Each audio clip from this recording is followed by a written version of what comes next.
Today I'm going to be sharing my thoughts on a debate which happened recently about inflation. Inflation. I don't think anyone's going to make the claim that inflation isn't happening, whether you actually believe it's almost 9% now. I'm sure you all are feeling it in your wallets. So we have to ask what is actually causing that. And then the second part, we'll be talking about what we actually are going to do about it. So to open this up, I'm actually going to turn it over to Scott. What do you think is the massive cause of inflation or causes? Yeah, so I don't think that we can summarize what's causing inflation in an opening statement, right? I think that that would be like an asinine thing to do. I Government printing money. think that we'll have a lot of back and forth on a ton of different things that are factors in the inflation. I would say that the debt, is a major cause of the inflation, not because just the debt exists, but because of the additional money. Absolutely. There's basically two ways debt can be financed, either through the borrowing from the private sector, like with government bonds, which is non inflationary, or borrowing from the banking sector, which is inflationary. And usually, I think governments are now just borrowing from the banking sector. Certainly in Canada, they stopped with the Canada Savings bonds. I'm not sure about that. Put into the supply. I mean, monetary inflation is basically, an increase in the money supply. Though other people might make it relative to GDP. I don't know that I would necessarily agree with that definition, but I don't know that that's either that important either, right? The last 22 months, we've had, 80% of the US dollars that have ever been printed have been printed during that period from 4 trillion to 20 trillion.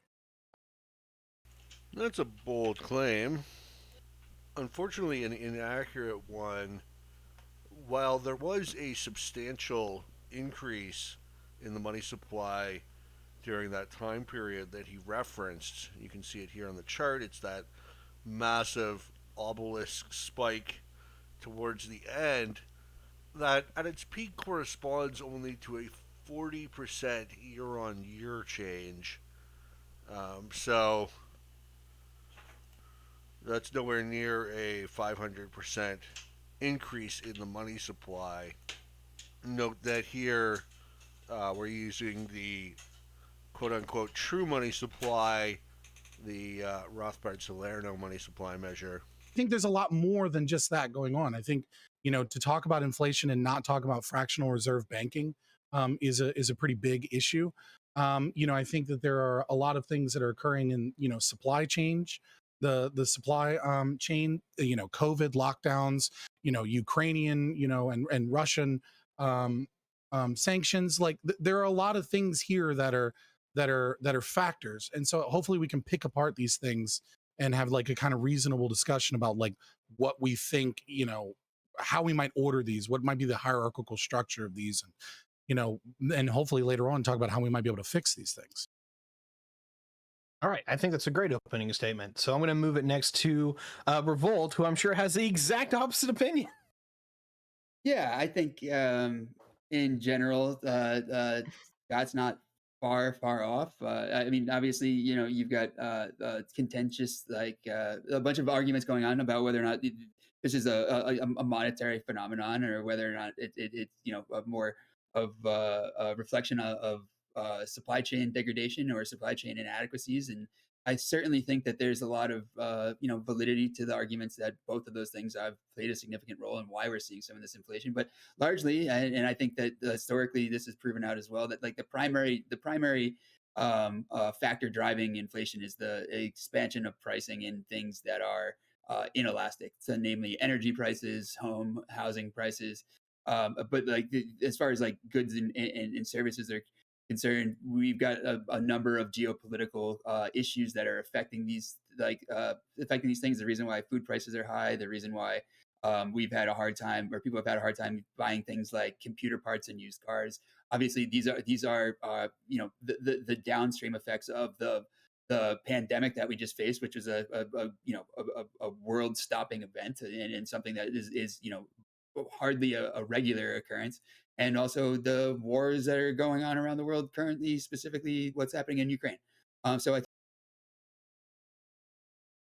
I don't think it was necessarily the pandemic that was a world-stopping event, but rather the government response to it. There's a whole bunch of diverse components to this, but I think that there's also a lot of people that think that there's some kind of prescription that would necessarily be able to fix the inflation, and I disagree largely that we ought do much drastic to reel it in. All right, thank you. Next, I'm going to turn it over to econoboi.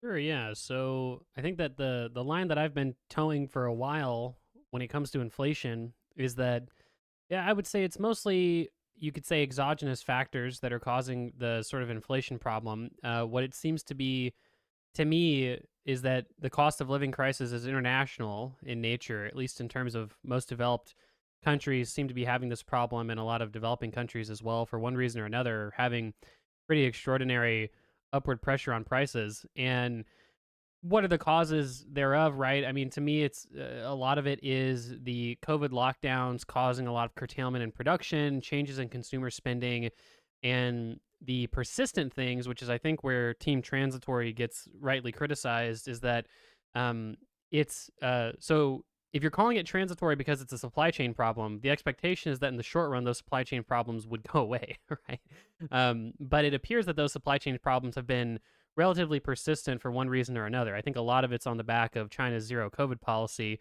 and just persistent like COVID policies around the world, leading to a lot of inefficiencies in shipping and handling, for lack of a better term. And obviously, I think that's something that greatly compounds the inflation problem is the war in Ukraine. I know that that's something that tends to get memed on when it comes to team transitory. Oh, I just blame everything on Putin. But obviously, I mean, I think that that has caused a lot of supply chain disruptions as well.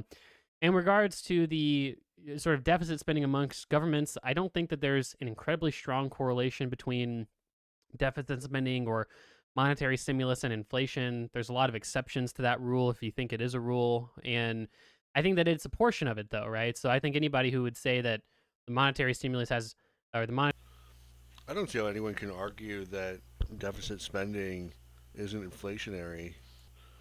If the banking system creates money out of thin air and then lends it to the government spends it, people use that money to buy real goods and services, then that's real wealth that's being purchased or consumed. So obviously that wealth has to come from somewhere, and that somewhere is the um, is from anybody who has a cash balance. That is, that somewhere is the declining value of their dollar relative to consumer prices, which is what we call inflation. stimulus has nothing to do with it, obviously isn't being very holistic. It's just a matter of what proportion, right? I would say that those things are in the minority proportion of what's caused the inflation that we're seeing today, the real inflation, like the CPI and things like that. So that's that's my line, and I'm sticking with it. All right, sounds good. And to wrap it all up, I'll intro with mine. And the long story short is I look in almost any direction and I see a cause of inflation, whether it be the things mentioned, such as the monetary inflation, on which we have increased or in the United States here by a massive factor, particularly since the COVID began. Pretty much we increased it by over 40% in some cases. And so breaking this down is that monetary control looks like it might be an issue, particularly actually interest rates might be shooting us in the foot. We'll get to that probably later. Geopolitics, the Russia Ukrainian war, you're talking about 5 million barrels to 7 million barrels a day of oil coming out of the former Russian frontier that is now being cut off. If anyone didn't think that was going to cause price hikes throughout the entire system, this is a base commodity. This is oil. This is energy. This is lubricants. This is anything that goes into everything that we do, because oil is everywhere. Supply chains have been huge. I think everyone knows the pinch on this one. All the way back during COVID, it's like all of a sudden everything shut down. And so you couldn't get the things that you wanted because the people weren't at work to give it to you. In consumer spending, I think a lot of people actually don't talk about that much. Even when we talk about how much people are having trouble buying things, when it comes down to it, people are clearly wanting to spend their money on things. And I largely chalk this up to the millennials here in the United States, as we are a massive cohort of people that want goods and services, and we are trying to use whatever income we have to actually get them. because we're in that primary consumption age group. And so I think that is part of what's pushing this up, is that we're all about to turn 30 or are turning 30, and we're just in that prime demographic to basically turbocharge the economy. So long story short, I see any direction that I can hit on. The big thing is, what's really like the number one issue? And I think the number one issue for me that I'm going to highlight out is supply chains. We have a globalized network where if your iPhone actually touches the better part of 1,000 points in over 100 countries, in a world full of COVID and now geopolitical disasters, which I expect to get worse, that is the primary cause of these breakdowns and the reason why everything's costing more, because you can't get your computer parts from, this factory in China because it's shut down, or you can't get it from Taiwan because somebody took a shot at a tanker.